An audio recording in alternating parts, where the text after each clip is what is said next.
ବାଲ୍ମୀକି ତୀର୍ଥ ଏଇ ଜାଗାଟିର ନାଁ। ଏଇଟା ଅମୃତସରଠୁ 10 କିଲୋମିଟର ଦୂରରେ ରହିଛି। ତ ଏଇ ମନ୍ଦିର ଏଇଥିପାଇଁ ହେଇଥିଲା ଯେ ମହର୍ଷି ବାଲ୍ମୀକି ଏଇଠି ରହିଥିଲେ ଏବଂ ମାତା ସୀତା ବି ଏଇଠି ରହିଥିଲେ। ମହର୍ଷି ବାଲ୍ମୀକି ଏଇଠି ରାମାୟଣ ବି ଲେଖିଥିଲେ। ବହୁତ ସୁନ୍ଦର ମନ୍ଦିରଟି ଅମୃତସର ପାଖରେ ହିଁ ଅଛି। ତ ଆଜି ଚାଲନ୍ତୁ ଏ ମନ୍ଦିରଟାକୁ ପୁରା ଦେଖିବା। ଆମେ ତ ଅମୃତସର ଟୁର୍ରେ ଆସିଥିଲୁ, ଆପଣଙ୍କୁ ଦେଖେଇଥିଲୁ ସବୁ ଜାଗା ଅମୃତସର ସାଇଟ୍ ସିନ୍। ତ ସେମିତି ବି ଏଇଠି ଗୋଟେ ଏକ ମନ୍ଦିର ଅଛି। ତ ଚାଲନ୍ତୁ ଆଜି ଏଇ ମନ୍ଦିରଟି ଦେଖିବା।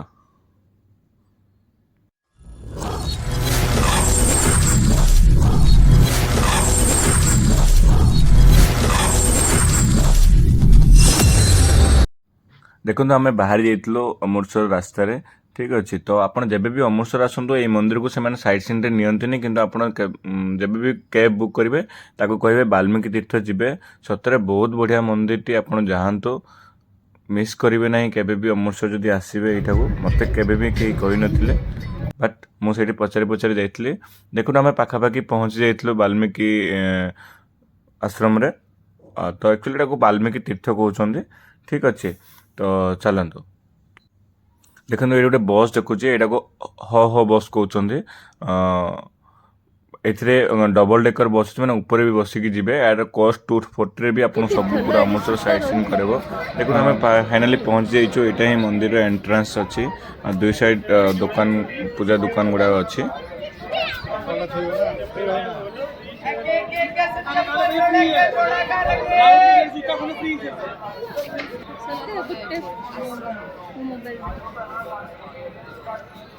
ସେଇଠି ଜନ୍ମ ବାଲ୍ମୀକିଙ୍କର ଆଶ୍ରମ ଥିଲା, ଲବକୁଶଙ୍କର ଜନ୍ମସ୍ଥାନ ଏଠି। ମାନେ ଯେତେବେଳେ ରାମ ସୀତା ଯେତେବେଳେ ଅଯୋଧ୍ୟା ଯାଇକି ଫେରିଲେ, ସୀତା ଯେତେବେଳେ ରାମ ସୀତାଙ୍କୁ ଛାଡ଼ି ଦେଇଥିଲେ ଜଙ୍ଗଲରେ, ସେ ଆସିକି ଯୋଉ ବାଲ୍ମୀକି ଆଶ୍ରମ ରହିଥିଲେ ସେଠି ଏଠି। ତ ମୋଟାମୋଟି ଭାବେ ଆପଣ ଜାଣି ଦେଇଥିବେ ଏଇଟା ଆକ୍ଚୁଆଲି ମହର୍ଷି ବାଲ୍ମୀକିଙ୍କ ଆଶ୍ରମ ଥିଲା। ତ ଏତେ ଡେଭଲପ୍ ଏମାନେ କରିଦେଇଛନ୍ତି। ପ୍ରଥମେ କୁଡ଼ିଆ ଫୁଡ଼ିଆ ଥିଲା, ଏବେ ସେଇ ଜିନିଷ ତ ନାହିଁ, ବାକି ବହୁତ ଗୁଡ଼ାଏ ଡେଭଲପ୍ କରିଦେଇଛନ୍ତି। ଆଉ ଏଇଟା ତ ଅମୃତସରଠୁ 10 କିଲୋମିଟର ଦୂରରେ ଅଛି। ଏଇଠି ମାତା ସୀତା 2 ବର୍ଷ ରହିଥିଲେ ଏବଂ ଲବକୁ ବି ଜନ୍ମ କରିଥିଲେ। ଆଉ କୁଶକୁ ଯେମିତି ଅଗ୍ନିକୁଣ୍ଡରୁ ବାଲ୍ମୀକି ବାହାର କରିଥିଲେ ଶସ୍ତ୍ରରେ ଦେଇକି। ତ ଏଇଠି ରାମଙ୍କର ଯେଉଁ ଘୋଡ଼ା ପଠାଇଥିଲେ, ଆଉ ତାଙ୍କ ସହିତ ଲବକୁଶ ଝଗଡ଼ା ବି କରିଥିଲେ, ଆଉ ଯୁଦ୍ଧ ବି କରିଥିଲେ। ତ ସେଇ ସବୁର ସ୍ମୃତି ହେଉଛି ଏ ମନ୍ଦିର। ଆଉ ଏ ମନ୍ଦିର ସାଇଡ଼ରେ ବହୁତ ଗୁଡ଼ାଏ ମନ୍ଦିର ଅଛି, ଠିକ୍ ଅଛି। ଦେଖନ୍ତୁ ମନ୍ଦିର କେଉଁ ପ୍ରକାର ଆର୍କିଟେକ୍ଟରେ ତିଆରି ହେଇଛି, କିଛି କେମିତି ବଢ଼ିଆ, ମାନେ କେତେ ସୁନ୍ଦର ଦେଖାହେଉଛି। ଆଉ ତାର ଚାରିପଟେ ପୁରା ପୋଖରୀ ଅଛି।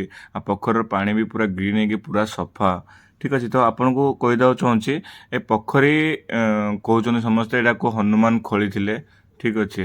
ତ ବହୁତ ଗୁଡ଼ା ସ୍ମୃତି ଅଛି, ଆପଣଙ୍କୁ ଆଗେ ଆଗେ ଦେଖେଇବି ଆପଣଙ୍କୁ। ଏଇଠି ସୀତାଙ୍କର କୂଅ ବି ଅଛି ଗାଧେଇବାର, ପୁରା ପୁରୁଣା ଯାହା ଯାହା ସ୍ମୃତି। ଏଇଟା ତ ନୂଆରେ ଗଢ଼ା ହେଇଛି ଏ ମନ୍ଦିରଟା, ବାକି ପୁରୁଣା ଜିନିଷ ବି ବହୁତ ଗୁଡ଼ାଏ ଅଛି। ପ୍ରାଚୀନ ମନ୍ଦିର ଅଛି, ସୀତାଙ୍କ କୂଅ ଅଛି, ଠିକ୍ ଅଛି। ତ ଆମେ ଆଗୁ ଆଗୁ ଯାଇ ସବୁ ଗୁଡ଼ାଏ ଦେଖିବା। ଏଠି ଆସିଲା ମାନେ ବହୁତ ଶାନ୍ତ ପରିବେଶ। କାହିଁକି ଦେଖନ୍ତୁ, ଏଇଟା କୌଣସି ଟାଉନ୍, କୌଣସି ସିଟି ପାଖରେ ନାହିଁ, 10 କିଲୋମିଟର ବହୁତ ଦୂର ଅଛି। ତ ଏ ଆଖପାଖ ବି କିଛି ବି ସେତେ ଇଏ ନାହିଁ, ଖାଲି ମନ୍ଦିର ଅଛି। ମାନେ ବହୁତ ଭକ୍ତି ପରିବେଶ ସେଇଠି ଲାଗିଲା ମୋତେ ଗୋଟେ ଜିନିଷ ଦେଖିକି। ଆଉ ବହୁତ ନିଟ୍ ଆଣ୍ଡ କ୍ଲିନ୍। ଦେଖନ୍ତୁ ଏଇ ଗୋଟେ ଜିନିଷ ସବୁଠୁ ମୋତେ ଅମୃତସରରେ ଭଲ ଲାଗିଲା, ଯେକୌଣସି ଜାଗାକୁ ଯିବେ ବହୁତ ନିଟ୍ ଆଣ୍ଡ କ୍ଲିନ୍। ଆଉ ବହୁତ ଗୁଡ଼ାଏ ଆର୍କିଟେକ୍ଟରେ ବନେଇଛନ୍ତି, ମାନେ କିନ୍ତୁ ଅଲଗା ସବୁ ଜାଗା ଆର୍କିଟେକ୍ଟ। ତ ଚାଲନ୍ତୁ ଦେଖିବା ମନ୍ଦିର। ଦେଖନ୍ତୁ ଏଇଟା ହେଉଛି ଏଣ୍ଟ୍ରାନ୍ସଟା ମନ୍ଦିରର। आयो ये सब कुछ होता है इधर, सब कुछ थोड़ा भी होती है, सब कुछ होता है। ଆଣ୍ଟିଟା ବି ଭଲ ଆସୁଛି ହେଲା।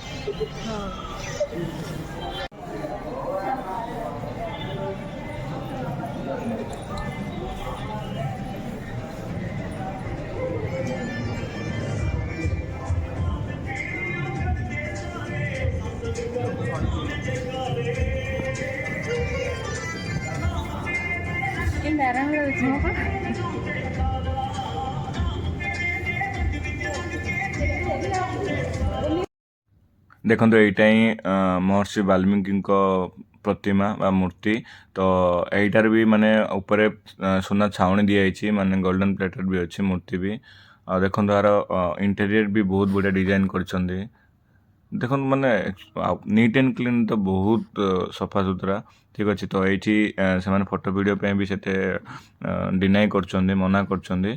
ଦେଖନ୍ତୁ ଏଇ ଜିନିଷ ଗୁଡ଼ା ସବୁ ଅଛି ଏଇଠି, ବଢ଼ିଆ ଲାଗିଲା ଆମକୁ, ସେତେ ଭିଡ଼ ବି ନଥିଲା।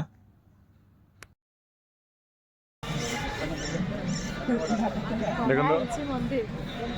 ମତେ ଲାଗୁଛି ଏଠି ମନ୍ଦିର ମାନେ ଅମୃତସର ସବୁବେଳେ ପୋଖରୀ ଅଛି, ସବୁବେଳେ ମନ୍ଦିର ଥାଏ।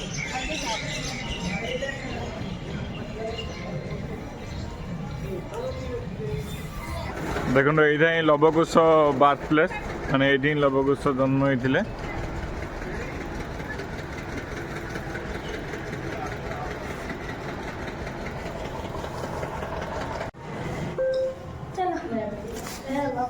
ଧୀରେ ଧୀରେ ପଡ଼ିବ। ये क्या है? ସୀତାକୁଣ୍ଡ ସୀତାକୁଣ୍ଡ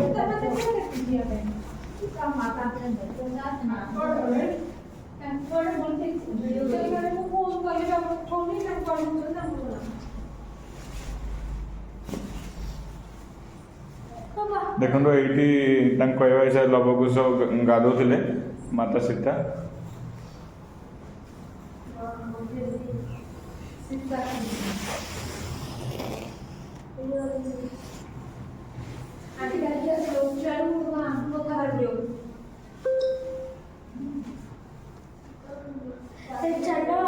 ଦେଖନ୍ତୁ ସେଇଠି ବି ଗୋଟେ ବୈଷ୍ଣୋଦେବୀ ମନ୍ଦିର ଥିଲା ଉପରେ, ତ ଆମେ ଉପରକୁ ଯିବା ପାଇଁ ବାହାରିଥିଲୁ, ବଟ୍ ଟାଇମ୍ ନଥିଲା, ବଟ୍ ଯାଇଥିଲୁ। ଦେଖନ୍ତୁ ସେଟା ବି ଗୁମ୍ଫା ଭିତରେ ହିଁ ଅଛି ମନ୍ଦିରଟା।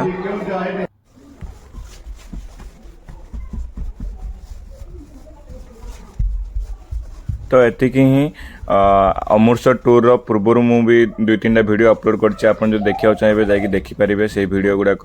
ତ ଆଜି ପାଇଁ ଭିଡ଼ିଓରେ ଏତିକି। ଆଉ ଆପଣଙ୍କୁ ଆମ ଭିଡ଼ିଓ କେମିତି ଲାଗିଲା ନିଶ୍ଚୟ କମେଣ୍ଟ ବକ୍ସରେ ଲେଖିକି ଜଣାଇବେ। ଆପଣଙ୍କୁ ଭିଡ଼ିଓଟି ଭଲ ଲାଗିଥିଲେ ଲାଇକ୍, ସେୟାର ଆଣ୍ଡ ସବସ୍କ୍ରାଇବ୍ କରିଦେବେ। ଆଗକୁ ବି ବହୁତ ବଢ଼ିଆ ବଢ଼ିଆ ଭିଡ଼ିଓ ଆସିବାର ଅଛି। କାଶ୍ମୀରର ଟ୍ରିପ୍ର ଆସିବ, ବୈଷ୍ଣୋଦେବୀ ମାତାଙ୍କ ଆସିବ, ଦିଲ୍ଲୀ ବି ଟୁର୍ର ବି ଭିଡ଼ିଓ ଆସିବ। ତ ଦେଖନ୍ତୁ ଆପଣ ଯେବେ ବି ଅମୃତସର ଆସିବେ ଏଇ ଜାଗାକୁ ନିଶ୍ଚୟ ଆସିବେ, ମୋ ତରଫରୁ ଏଇଟା ହିଁ। ଦେଖନ୍ତୁ ଏଇଟା ହିଁ ମାତା ବୈଷ୍ଣୋଦେବୀଙ୍କ ମନ୍ଦିର ଥିଲା। ତ ଠିକ୍ ଅଛି, ଆଜି ପାଇଁ ଭିଡ଼ିଓରେ ଏତିକି। ଆପଣ ଏତେ ସମୟ ଧରି ଆମ ଭିଡ଼ିଓ ଦେଖିଥିବାରୁ ଧନ୍ୟବାଦ। Thank you for watching.